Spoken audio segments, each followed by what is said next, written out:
Igbo Kwezuo 2022. Igbo ekere m unu. Igbo mma mmanụ. Igbo kelenu. Ọ nọ n'ụlọ ma ọ nọ n'ama, kelenu. Ihe anyị na-ekwu maka ya taa okwu banyere Igbo Kwezuo. Ọ na-awụ na mbụ asị Igbo kwenu, ya daa ụda Igbo kwenu, Igbo kwenu, mana ka o si dịzi ugbu a Igbo kwenu adazi ụda. Anyị chọrọ ka a gwa ụnụ na ọ dị mkpa ka a tie Igbo kwenu onye ọbụla ekwezuo. Ị nọ na United Kingdom, ị nọ na Europe, ị nọ America, ị nọ South Africa, dịka m siri kwuo, obi n'ụlọ ma obi n'ama, ọ na-akpọtụ na United Kingdom. Ekwuru m gịnị? Asị m na ọ na-akpọtụ na United Kingdom, n'obodo Elizabeth. Ọ ga-abụ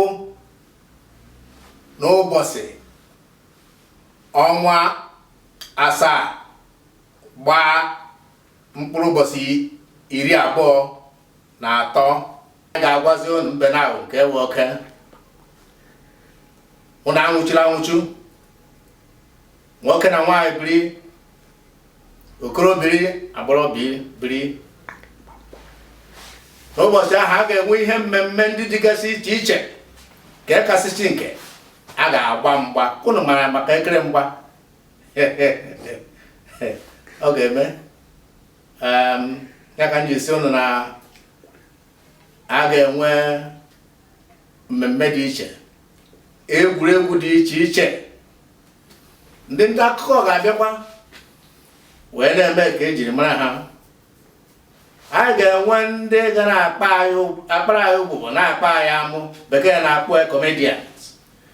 Asa dụkwa onye nwe ihe na-akpọ comedian n'Igbo ebere osi aha ya kọrọ anyị.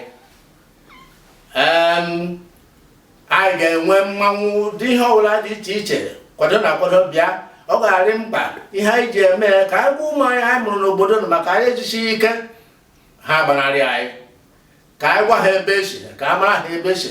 A mara ndị nne na nna na-anwụ oke ha iji gosi ha ebe ha si, mana omenala anyị, ọdịnala anyị dị mkpa. Asị onye gawa Rom, ya gara Rom ememe ka ndị Rom. Asị dị gị tụfuo omenala ndị bụ unu. Igbo mma mmanụ.